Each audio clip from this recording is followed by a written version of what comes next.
Well, Tina, thank you so much for being here and for sharing Move to Improve the Prime Time for Women. We're always excited to hear from you because you talk not only about the health and fitness of the physical body, but how that relates to our emotional and spiritual well-being. So I'm really glad that you're here today, and you're going to talk to us a little bit about the importance of playing and why play is so important in our lives. So take it away.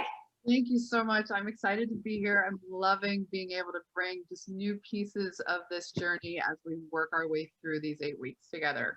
So movement as play came from my actual frustration with workouts. I kept finding myself doing different programs and style of movement that I just didn't feel adequate in. I didn't feel like I could do as well as the people I was watching do the movement. So then it started to have like this comparison syndrome going on. Well, if I can't do it the way it's instructed, then I just shouldn't do it. So that would shut me down instead of inspire me or empower me to move more.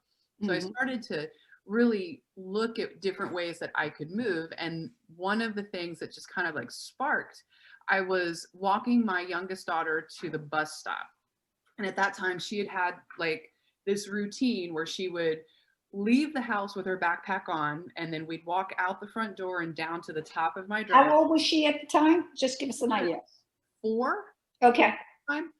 And she's 10 now, but it's universal across the ages. But she would take her backpack off and she'd look up and hand it to me and then like look for that nod of permission. And I'd shake my head and she would book it down the driveway and then look at me from the bottom of it and see if she was allowed to go the rest of the way down to the stop sign where the bus would pick her up. And this day, for whatever reason, I just was really focusing on her movement. And she's running and her hair's flying behind her and her little hands are just flapping by her side. And she was just free and she was giggling. And I'm like, God, I miss that. Like, I know I used to do that, but why do we grow out of that? And so I started to really start to incorporate that mindset into every exercise I was doing. I looked at movement as something I was able to do, something I got to do instead of something I had to do. Right. And that's when I started to look at style outside of the regular weightlifting, Zumba and dancing and hip hop movement, and just starting to incorporate things that I could feel emotionally in conjunction with the movement physically. And when it started to connect, I actually filled my cup up with it. I started to get more out of my workouts emotionally. They weren't just the, oh, my arms feel like I did something, my legs feel like I did something. My heart felt like I was truly doing something for myself. And that started to build. So I started to just look at all of my surroundings as a playground. Started to think of my workouts as an opportunity to reconnect with recess, and then just took it from a child's mindset. My curiosity started to come back into play, and I wanted to find new ways that I could play. And that just kept snowballing. And every time I come at it now, even as I train individually, I'll talk to my clients about, how do you want to play today? What are you feeling like moving today? Not just physically, but emotionally. What do you want at the end of this workout? Do you want to feel relief? Do you want to feel joy? Do you want to feel energized? Because that is going to change the way you actually pursue movement. Dance is one that you really feel energized and joy from. Weightlifting can be something that you get catharsis and therapy from. A nice trek on the treadmill or on the elliptical can give you that release, because all of it is raising those endorphins, the naturally occurring chemicals that our body goes, here, feel good, feel good. Right. We purposefully go and move, even when it's something we have to do. We can be playful about it and come out the other side feeling better for doing it. And when we have that feel good hormone and emotion and chemical balance going on, we want to do it more. It's its own reconfirmation of do this again, do this again. It's its own reward and stimulation at the same time. Yeah, so it's funny that you say that, because I've been with my grandkids since Friday, and there is, in Tacoma Park, there's lots of different playgrounds and they all have different names, but they just, a neighbor, because of COVID, whose children are all grown up, actually said that they could play on their very elaborate backyard playground that they had for their kids. And their kids are adults, so this playground's been there a long time. But it is one of the nicest wooden structures. But my granddaughter said, instead of going to Woodland Park, can we go to Splinter Playground? And I said, Splinter Playground? Well, Splinter Playground is the neighbor's wooden structure. And if you're not careful, you can get splinters, but there's not a lot of other people there. They don't have to wear their masks, which is a little bit of a treat, because in Tacoma Park, even outside, people wear their masks all the time. So it's just, and plus it's new, it's novel. And that whole sense of novelty was amazing. So yesterday I was watching and playing, but Nora was climbing not up the monkey bars, and she was climbing over them, and she actually balanced on the top of there. And I had to say to myself, don't panic, don't freak out. She probably does this all the time. And so she's up there and she said, I am the best climber in my class. I can climb, and I have, and she's gone on and on about her. It was her confidence that amazed me. And so I thought to myself, I'm so glad I didn't go, oh my God, don't fall down, your parents will kill me, you know. Right. It was that play that you're talking about, but also what I saw was her confidence and how much it meant to her to be successful at that. Yes. All of that comes up and out. When you can feel comfortable and confident in your body, it just builds that foundation emotionally as well. That integrity of self just comes up and blooms through the process. Yeah. It's incredible.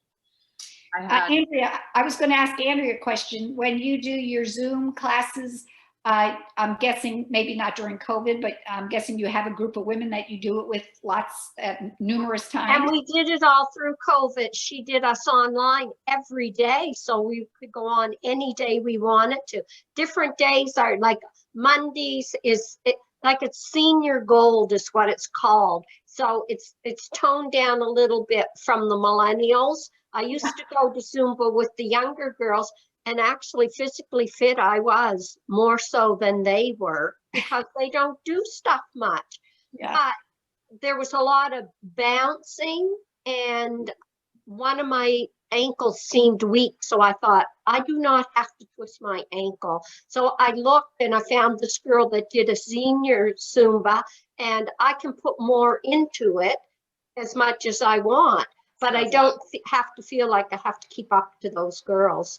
And so I did do Zumba all through COVID. And then now our province doesn't have many cases. So they opened us up so she can have her class at a senior center.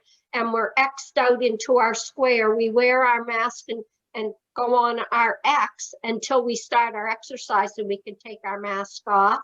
And so I'm only going once a week because of the COVID. I used to go 2 or 3 times a week, but I said, I'm only signing up for once a week to be socially with people, because I have another seniors, the ladies group that I do at my church for ladies. That's one of the things I was going to ask you, this connection that you've made through Zumba. Do you see those ladies outside of Zumba as well?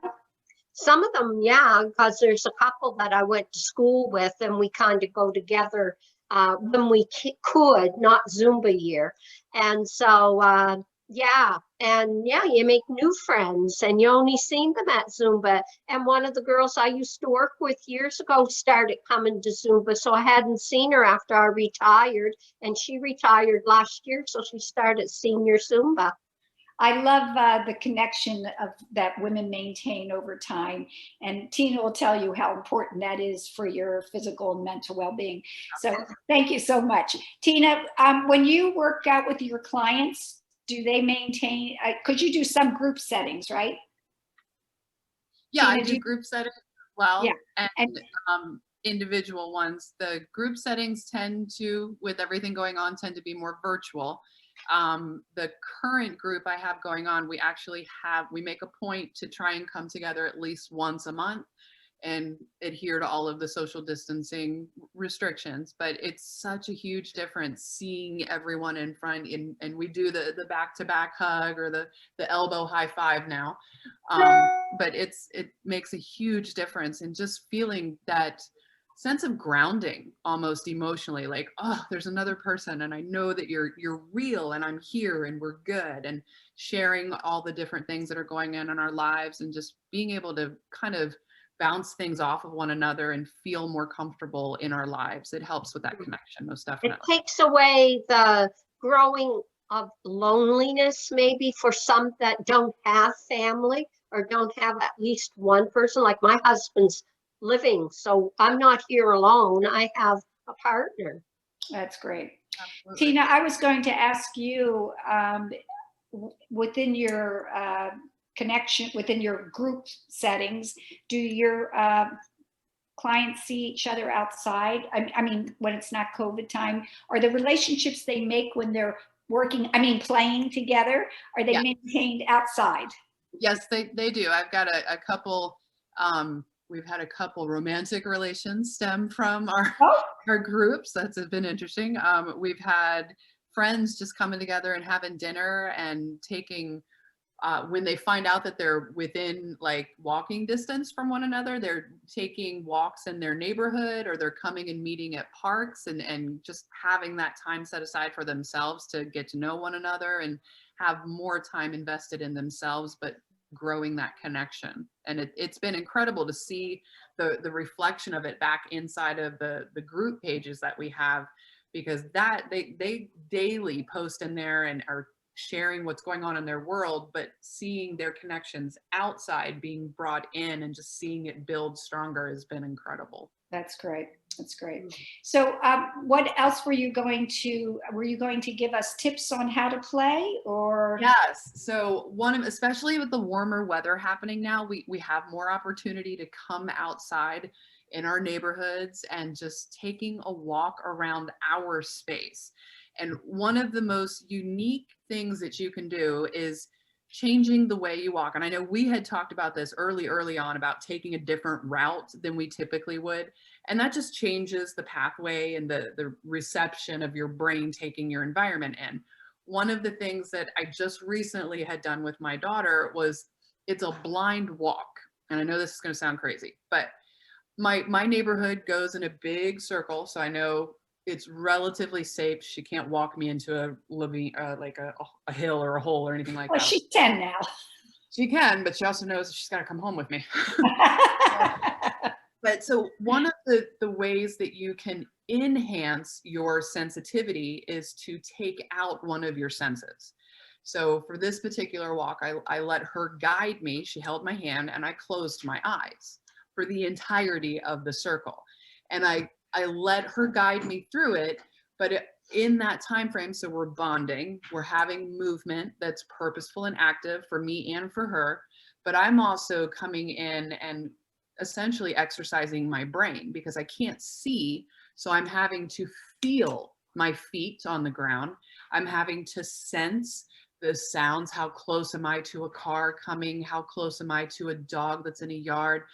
And then what also happens about 10, 15 minutes into the process, your senses start to hone in. So you're hearing things that you typically wouldn't even notice on your walk.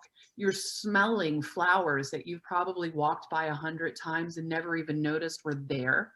Mm-hmm. And then you're also encouraging her as a leader, as a guide, and the confidence level on that end. Is she talking to you through this process? The whole time, mommy, don't do that. Come with me. And if she feels me start to kind of control the movement, she'll go, mommy, relax.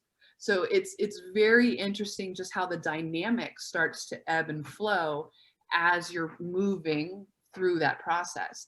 And then by the end of it, I mean, there's different moments where we're joking. I'm like, please don't walk me into a stop sign. I know the stop sign's coming. So I'm joking and playing along.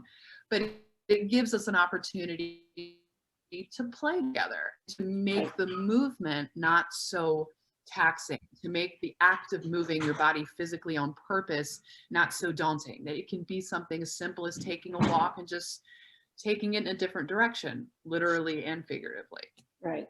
That is a great idea. As you were talking, I was thinking, Would I let my granddaughter do that? And I was thinking maybe I'd let her walk me on a beach where there was no cars. And I'm thinking, I don't know if I'd let her walk me around Tacoma Park. I get nervous just walking here myself. Trip on the crack in the sidewalk and my eyes are open, you know. Oh, that's funny. So that's a great tip. Have you had your clients do that at all? And what has been the feedback? So I haven't had them do that exercise yet. One of the exercises that I'm currently actively expressing and encouraging is just going out and finding space in nature to sit for an hour. So what they're supposed to do is find their rock. So no matter where it is, you're not taking your phone, you're disconnecting from all of the social media. You can use it to get you to where you're going, but that's it. And then you're not taking a notebook. There's no journaling or anything. It's just you and the nature, you and the environment. So it works best if you're finding something that you can sit on in amongst that's near water, because that energy kind of shifts how you're feeling and taking everything in. But giving yourself about an hour's time to just sit and anchor. And it's emotional movement, it's spiritual movement, it's connecting the body to all of that movement that actually goes on around us on a daily basis, but we don't have time to stop and actually resonate with it. And then by the end of that hour, you've gone through all of these different thoughts, you're listening to leaves, you're watching things kind of fall through the air, and you're starting to pick up all of the energy around you. And it literally pulls you down about 10, 20 knots of amp. And you can't, every part of you starts to calm, and you start to almost meditate in a respect. And it's incredible. That feedback has been absolutely unbelievable. I've had clients that have had epiphanies where they're like, oh my God, I realized that I can completely change my schedule at work. If I get up just 15 minutes earlier here, I can have time for myself, or I don't have to take what's going on at the end of my day as the only thing I have left. I can put me at the beginning of it, or I can take that time and have communication with my spouse and my children. I'm not showing up in certain parts of my life, and I want more of it, because there's still enough that they can see where they're not connecting, or where that incongruency is actually starting to overflow in their life. So that movement is, you're still, but you're moving. Right, right. Andrea, what are your thoughts on that?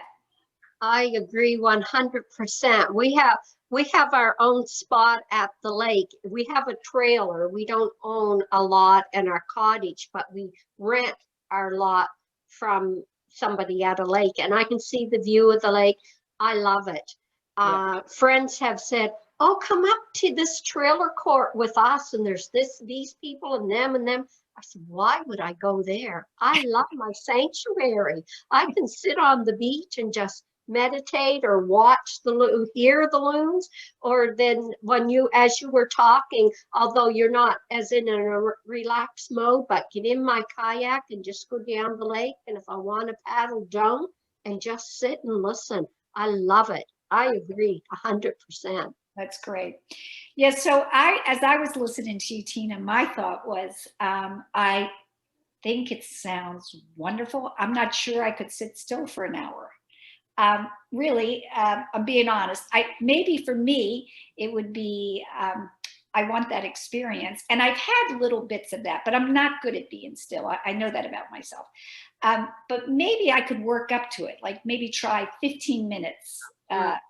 Now, how often do you recommend people do this? I recommend they do it at least once a month, almost as a clearing out of all of the stuff that amps up and stacks up inside of us. The same way you would come in and kind of clean up your nutrition. This is an emotional cleansing of sorts, if you look at it that way. But yes, definitely work up to the hour. And I do have a lot of friends that are like, I can't do it. I made it 10 minutes in, and I'm like, oh my God. I'm like, that's part of the exercise. That's awesome that you made it 10 minutes in, because that's you moving in a different way within yourself. And that's perfect. It's you. Go for a long walk first, and then come back and relax. Yeah, so it's funny. Yeah, I've been doing this hike on the AT once a week with different women, and I do see the environment differently with different women. But just as you were talking, I thought, what if I did that walk by myself? just, you know, it's about a 4-mile hike on the Appalachian Trail. How would that be? I've actually done that walk with my kids and with my husband and with my sister, but I've never done it by myself. So just as you were talking, I was like, duh. And that would be a different experience, being aware of the nature, I think. But it's not sitting still, which is what I'm not good at. It's still something that would definitely be worth doing. And the reason I'm totally agreeing with that is women in general have a really hard time just sitting with themselves. We are so inundated with taking care of the kids or taking that caretaker role that we are just brought to life with. But sitting with ourselves. We have to get out of our own situation. I can do it at the lake. I can't do it at home because there's so many other things pulling. Interesting. But taking that time for yourself, because you start to look at you from a different perspective. Right. That calmer version of us is in there, but it only comes out when ... or it's only permitted because ... to take a walk and just aimlessly walk for 4 miles. I mean, do you have to have reasons to do that, or can you just do it because you want to? Right. It's absolutely freeing to be able to do that for ourselves. Right. Perfect. I love that. Okay, so we can do a blind walk if we get up our nerve. We can sit in nature for an hour if we can hold still or build up to it. What other tips? I think that everyone should experience a different style of movement than what they're typically willing to do. So find whatever your comfort bubble is and purposefully step outside of it. For me, that was kickboxing. With my my history, I'm a domestic violence survivor of 9 years. So that was something that was like, oh my God, I'm going to do that on purpose. Like, why would I do that? But it actually felt phenomenal. It was empowering, it was invigorating, and it was fun. Yeah. It was a blast. So I actually go to a place in Frederick called Kick House, and that's one of the clubs that I've used over the past year or so. They've been really good with their COVID restrictions as far as everything being sanitized. So I never felt unsafe or out of sorts in that respect. And they were doing virtual stuff too. So it gave another layer of that. But that's a style of movement that I work in and incorporate with my personal training clients. And then in the group atmosphere, I have instructors come in that teach that style of movement.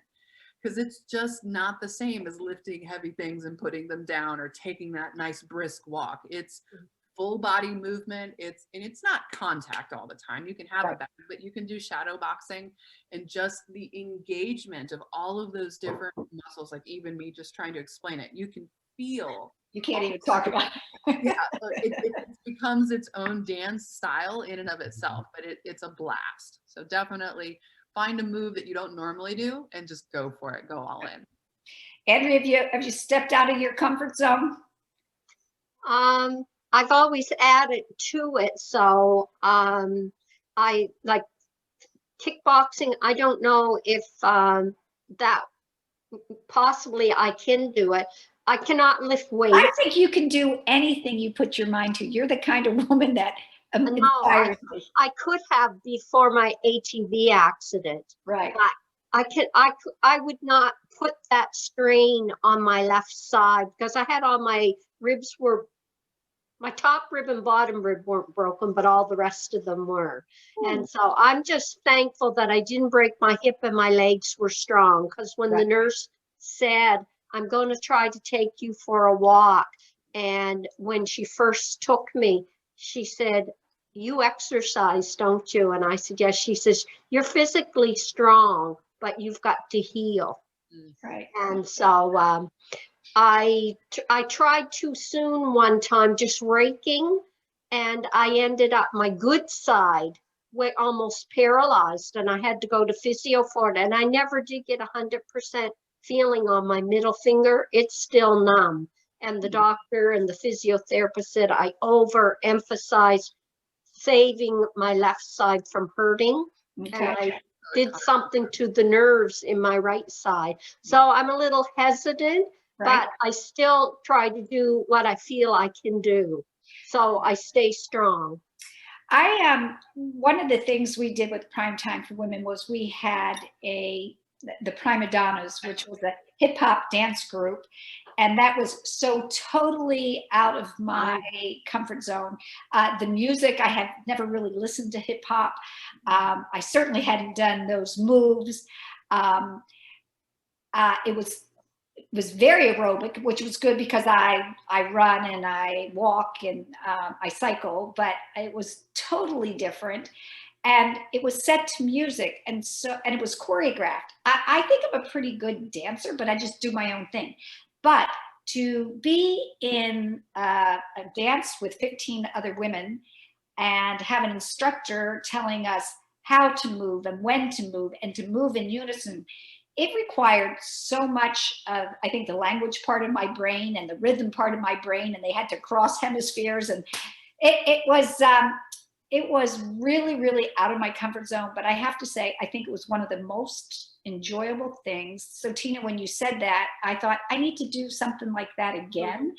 That's what Zumba does, because you're listening to the music and trying to move to the music and trying to follow the instructor. So you're using lots of senses. Yeah, that sounds, I just thought that was really great.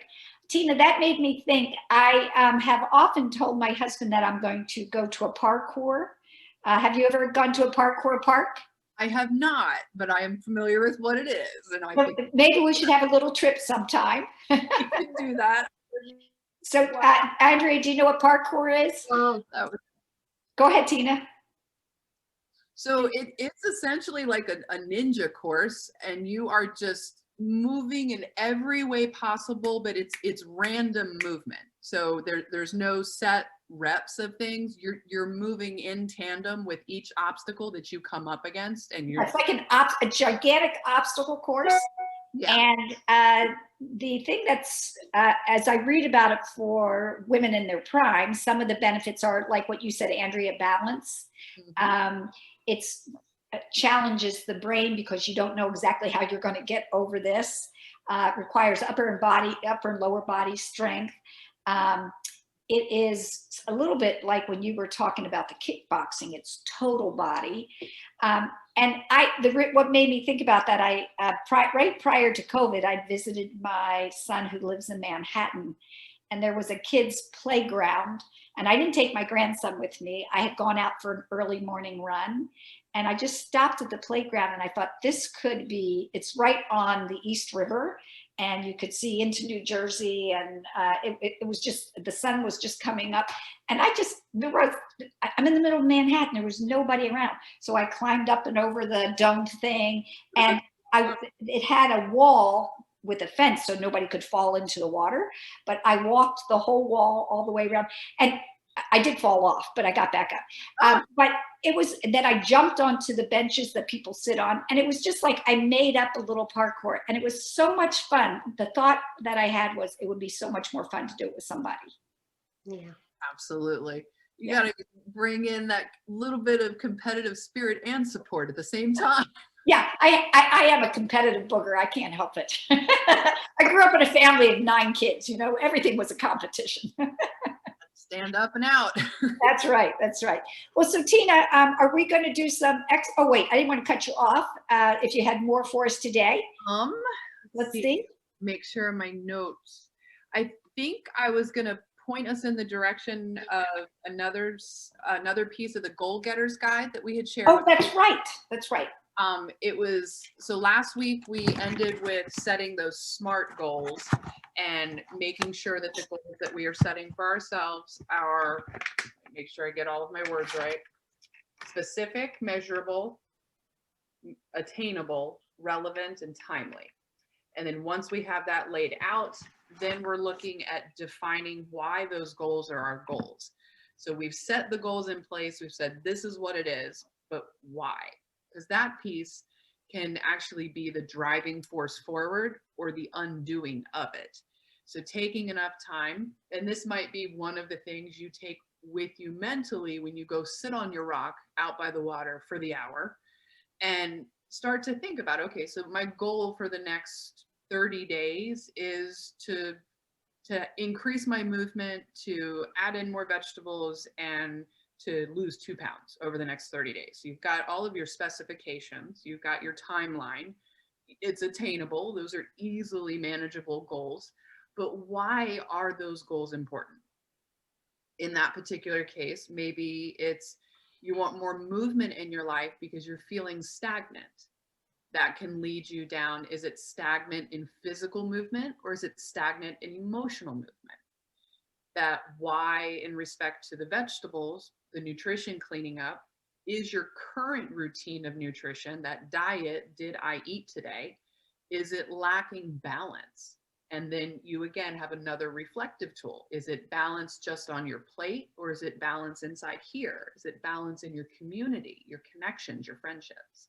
One of the things I was thinking, Tina, when you were talking last week about diet and what did I eat today, as opposed to thinking about staying inside a box and restriction, is one of the things that happens is there's monotony, and monotony, if you're eating healthy foods, but it's the same healthy foods all the time, you lose the joy. And so for me, a big part of what I like to do is try to figure out how to create different things using different healthy foods. And I think for me, diet is not so much restriction. That word doesn't make me feel restricted, but it implies monotonous to me. And I don't like that. No, absolutely. And that pull away from the monotony and the boredom of it is another layer and option of movement. If Right. you movement not just as I stand up, I sit down, or I walk across the room. If you look at movement at its most basic concepts, movement means from one spot to another, physically, emotionally, financially, relationship-wise. Like, it's movement where you're not stagnant anymore. You're not doing the same thing over and over again. You're coming away from that.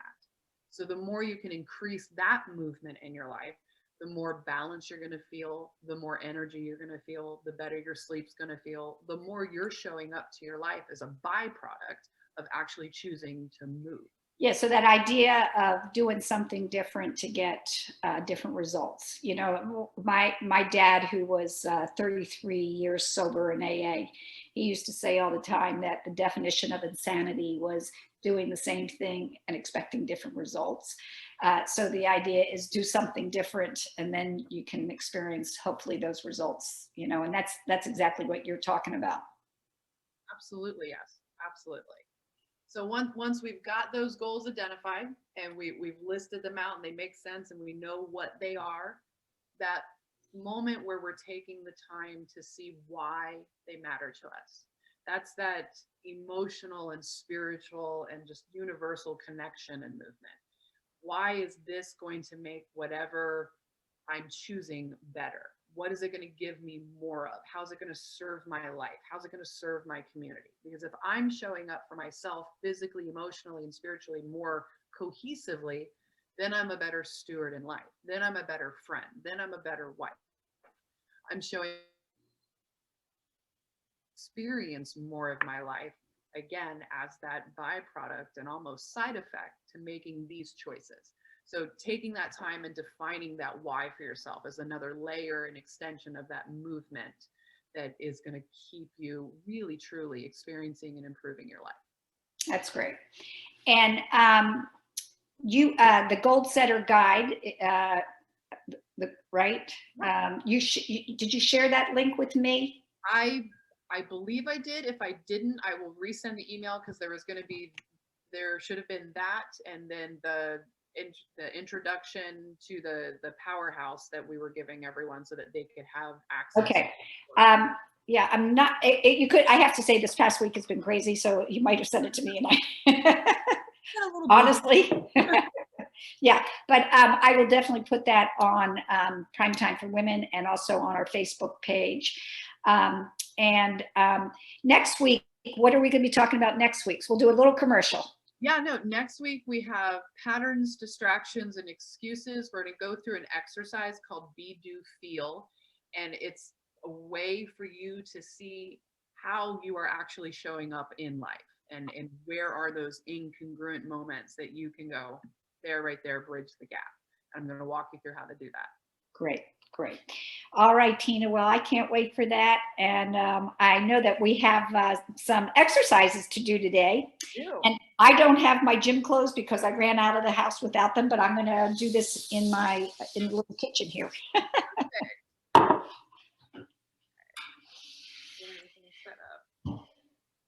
Change the screen view. So we are going to be playing with the magical number of 20 today. Okay. And so the way we can do that, 20 is my magical number, but you can change this workout routine and you can do 10 reps of it, come back through and repeat it 3 times. I'm going to take us through each one of these moves for 20 rounds or 20 reps, and that's it for today. We're going to start with no weights in hand for any of today's movement. It's body. Tina, I can't hear you as well. You're hard to hear. Usually I can hear you when you back up there. Huh. I don't know what I did different. What about now? Say something. Can you hear me now? Yeah, it's a little hard, but it's better. In the Verizon commercial. Yeah. Yeah. All right. So the first movement is body weight squats. So we're going neutral in our position, which just means your feet are lined up underneath your hips. You're going to brace your core, which means we're going to pull everything in like we got Spanx on. Shoulders are down and back. The hands are going to come forward in the squat. So I'm going to reach and pull. We're going to do 20 of these, nice and slow and controlled. You get to determine the intensity by how fast you do each one of these moves. So if you want to take it up and really crank out all 20 of them, that's going to start to build a cardio component to these moves. Breathing in, slow and steady. This should be our halfway point here for 10. Quads should be saying hello. You're driving through the heels.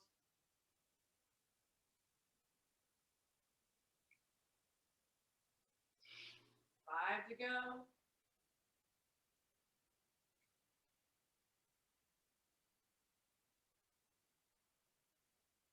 And there's 1. So now we're going to come into jumping jacks so we can shake out all the muscles we just came in and had activated. Top of the room, and we just go right into it. If you need to modify, you're stepping it out and reaching across, pushing off the toes. 5, 4, 3, 2, 1. Then we're going to have high knees. Hands are going to come back and behind. Pull the knees straight up above your hip flexor. Left and right is your 1. You're keeping the chest nice and tall and open. Heart rate should be up and elevated, but you're breathing and maintaining the control through it.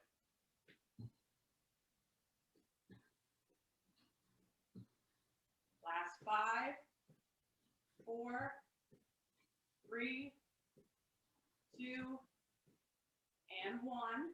We're going to open our stance. We're going to do lunges side to side, but we're keeping our feet anchored. So the hands are going to come over in front of that bent knee and then shift over. Each one counts as 1. You're changing the balance of that movement. Breathing through it.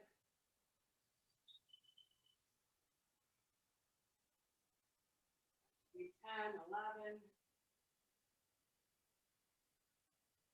Now, if you wanted to add weight, you could. You just have it hanging down in front of you. That could be 15. And here's 20. We're coming up. We're shaking the legs out. We're going to reach up above like we've got a broomstick in our hand, and we're pulling it wide back and behind our shoulders. Reach and pull. Soft knees, brace core, tall posture. Breathing through it all. Here's halfway point 10.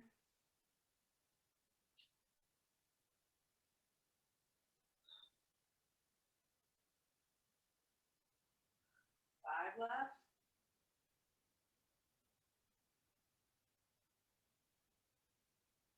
Last one, we're gonna come down to the ground. We've got sit-ups or crunches, wherever the range of motion for you to be more comfortable and control. If you're doing crunches, the hands are extended towards your ceiling and you're just reaching up and pulling back. If you're doing sit-ups, start with the hands on the floor, all the way up and through. Reaching back, controlling the core line, making sure it's the core taking you up, not your hips. Slow and steady.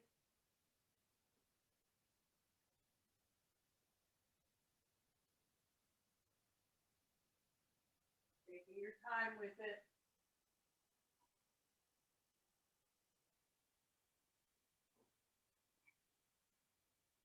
Should be 8 left if you're doing full sit-ups. You might already be done if you're crunching. Just breathe and enjoy that air. 5 left. We're going to come to the top of the room and come into our last movement of fast feet. All the way up. We flip on over. Find our balance. And then for 60 seconds, we're going to enjoy a nice jog. You're going to go as fast as you can, and you're just going to pump the hands by our sides, and we're just going to go, go, go, go, go. Breathe in and brace. In through the nose, out through the mouth, and you are just running to the end of this race. Now this would be an awesome lineup to come back through and repeat. You can change the numbers. So we did 20 for the first round. You come back through, repeat them all, and do 15 for the second round. Come back through and do 10. If you did that for about 3 or 4 rounds, you'd have about a 30-minute workout. You've got that little bit of cardio in with the jog. We've got 20 seconds left. And we're just breathing and blazing through it and celebrating how awesome it feels to move. Last 10, 9, 8, 7, maybe you go faster, 6, 5, 4, 3, 2, 1. We breathe, we take all that lovely air in. Take the hands to the top of the room, fill our lungs up. Slow, easy release back and down. Up and through one more time. 3, 3, 3. And then pull that air back and down. Beautiful movement, my friend. We did it. Another day. Another great conversation. Oops, I just sat on my grandson's firefighter's hat. I just squished it. Oh, no. Oh, well, another great bit of information, inspirational, informative. Feels like it makes a difference, empowering, and plus a great workout. I'm a little winded. Me too. Andrea, I wanted to thank you for joining in and sharing your inspiring story. I really appreciate your volunteer work and your chaplaincy work, and also just your example of being out there playing in your kayak and sharing what you're doing to stay fit and healthy, because it really is something. When we see and hear more women doing that, it proves that it's possible. We can't believe, I don't think we can imagine what we can be if we don't see others doing it. So thank you so much for being a part of Prime Time for Women. Tina, we'll see you next week. I'm looking forward to some more information. And if you send me that link, I'll make sure I include it in the post. I will do that. Thank you so much. Thank you. I enjoyed it. Thank you. Take care. We'll see you next week.